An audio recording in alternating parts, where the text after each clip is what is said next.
Hello everyone! I'm trying to record this first ever vlog of mine. Charing. That's my mom and suot niya yung binili kong damit galing Taytay. While waiting for the other main characters ng trip na to, ginagala niya muna yung pamangkin kong very cute. Nakamukha ko daw. Feeling, finally, after 48 years nakaalis din kami sa wakas. Super antok pa tong mga kasama ko kasi hindi ba naman natulog, mga excited. Around Cubao na ako nagising and nandaanan natin tong pinakamalinis na bus lane sa Cubao. Super linis. Tito joke wale. Thank you Lord for the good weather kasi kanina umaambon ngayon at tumila na. Sana wag lang mahilo yung bibi namin kasi masusukahin siya. Lagi kaming may nakareading garbage bag. Nag-stop over muna kayo for some wee moments and tara, i-rate natin yung CR nila, Eme. Sabi ko sa nanay ko, Ma, sige, ano ka lang dyan. Kunyari, may bibilhin ka. Pero wala naman. Lakad-lakad lang siya, yan, ganyan. Kunyari, turo-turo. Ay, turo mo yung otap, ayan. Pero, kalaunan, binili din naman niya yan. Yan, sabi ko, bili tayo ng mga tubig. Akin na yan, ako na yung magbabayad yan, kaya ko na yan. Ang hirap pala maging director, te. Ayan, nagutom daw siya, kaya kumakain na siya ng otap. Sige, kain ka lang, te. Balik na kami sa biyahe. In fairness sa mga daanan ng north area, ang ganda ng mga kalsada, unlike sa south. Sa Quezon province na laging binubungkal yung kalsada kada uwi namin. Ano ba yan? Kaya dito na tayo sa norte. Solid north talaga. Forgot to mention, ang aming pupuntahan ay Zambales. Andito na kami, malapit na kami sa location. Sana hindi tayo nagoyo ng photos kasi sa Airbnb ko lang siya nakita. Oh my God, yung wave pang surfing level pala. Pero syempre, hindi mapipigilan umawra yung nanay ko. Pati yung baby namin, no? Enjoy na enjoy. Tara, let's eat! Yan na naman ang adik sa TV. Mamaya may dinosaur na naman yan. Ang nice nitong place kasi sa likod, meron siyang swamp. Sa harap, meron siyang dagat. Galing, no? Ayan, ang ganda ng mga waves. Di kami nagsisi dito kami nag-book. Super relaxing. Makakalimutan mo mga loan mo sa SSS and Pag-ibig. Tingnan mo, nanay ko.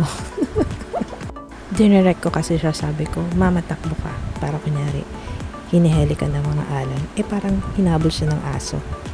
Ay, ang ganda talaga ng bibi ko. Ayan, yung nanay ko umaaura. Nag-sightseeing lang si bro. Hindi ko na nakunan pero bumili sila ng mga isda sa palengke. Mura daw, kaya natuwa sila. Ayan, nafang lang kami. Yan yung itsura ng balcony. Ang ganda, no? Very homey yung vibe. Tawang-tawa kami dito kasi etong kapatid ko, prinakba naman kami. Akala namin may magnanakaw na buwiset. So, lumipat kami ng room. Saka susundin nila yung isang brother kong sumunod sa amin. See? Ang ganda ng view. Ang ganda ng sunrise. Sana dito na lang kami forever. Pero syempre, hindi naman ako anak ng contractor. So, back to reality bukas. Walk-walk lang sa dalampasigan ng morning. Ayan pala yung namin. Pinagstayan. Dami nilang aso. And dyan, pwede kang tumambay dyan, no? Pang 14 packs talaga yung kaya ng cottage. So, pwede siya sa magbabarkada kasi 3 room siya. Ayan na naman ang OOTD ng nanay ko. Aura pa more. Sana all. Sana all talaga may kasamang jowa sa trip. Eme.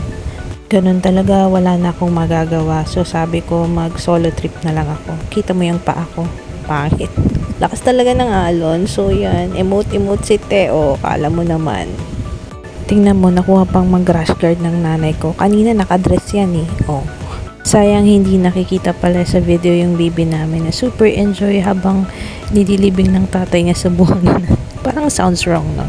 Pero hanggang dyan lang kami kasi ang lakas talaga ng alon. Hindi kaya ng powers namin. Hanggang langoy aso lang yung level ng skills namin sa paglangoy.